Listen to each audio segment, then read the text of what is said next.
65 million years ago, the last of the non-avian dinosaurs went extinct. Plankton, the base of the ocean food chain, took a hard hit. Many families of the brachiopods and sea sponges disappeared. The remaining hard-shelled ammonites vanished. Shark diversity shriveled. Most vegetation withered.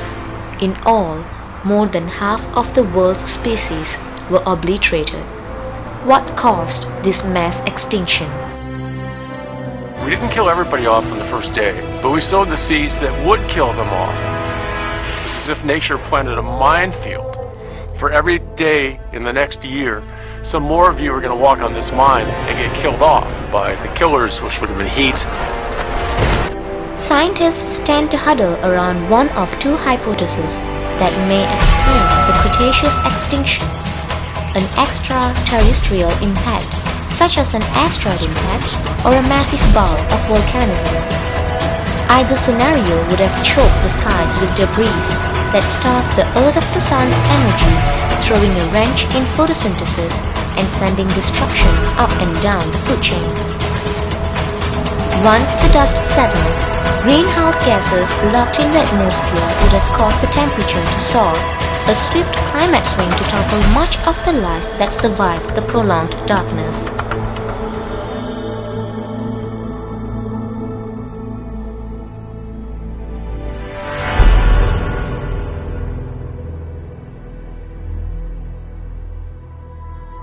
Earthquakes, also called tumblers, can be so tremendously destructive, it's hard to imagine they occur by the thousands every day around the world, usually in the form of small tremors.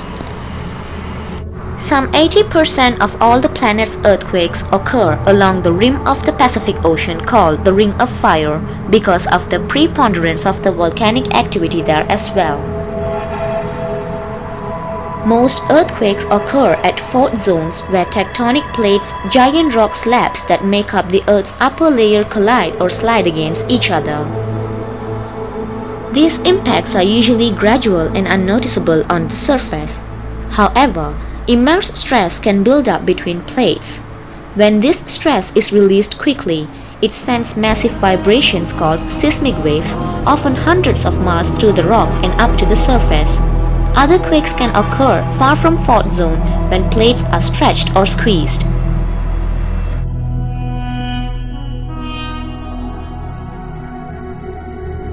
A flood occurs when water overflows or inundates land that's normally dry. Most floods take hours or even days to develop, giving residents ample of time to prepare or evacuate. Others generate quickly and with little warning. These flash floods can be turning a babbling brook into a thundering wall of water and sweeping everything in its path downstream.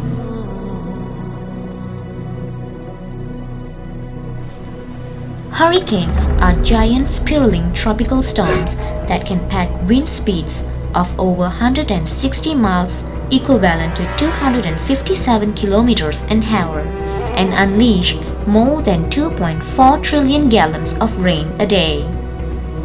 These subtropical storms are known as cyclones in the northern Indian Ocean and Bay of Bengal, and as typhoons in the western Pacific Ocean. Hurricanes begin as tropical disturbances in the warm ocean waters, with surface temperatures of at least 80 degrees Fahrenheit. These low-pressure systems are fed by energy from the warm seas. If a storm achieves wind speed of 38 miles an hour, it becomes known as tropical depression. A tropical depression becomes a tropical storm and is given a name when it sustains wind speeds top 39 miles an hour. When a storm sustains wind speed reach 74 miles an hour, it becomes a hurricane and earns a category rating of 1 to 5 on the Saffir-Simpson scale.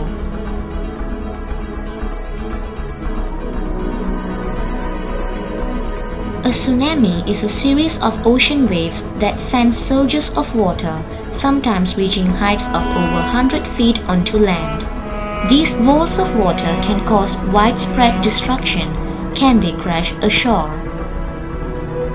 These awe-inspiring waves are typically caused by large undersea earthquakes at tectonic plate boundaries. When the ocean floor at a plate boundary rises or falls suddenly, it displaces the water above it and launches the rolling waves that will become a tsunami. Tsunamis race across the sea at up to 500 miles an hour, about as fast as a jet airplane. At the pace, they can cross the entire expanse of the Pacific Ocean in less than a day, and their long wavelength means they lose very little energy along the way. These natural disasters are happening more frequently in the past few years, creating major damages to the countries in the world and the people. From the major tsunami hit in 2004 till the recent earthquake tragedy in Sumatra that reached higher Richter scales, disasters are waiting to attack the world at every chance. As humans, we cannot control natural disasters from happening, but we can control the way we react to it. Bringing back the once greener environment to life could be supportive to the Mother Nature. So, let's restore the world.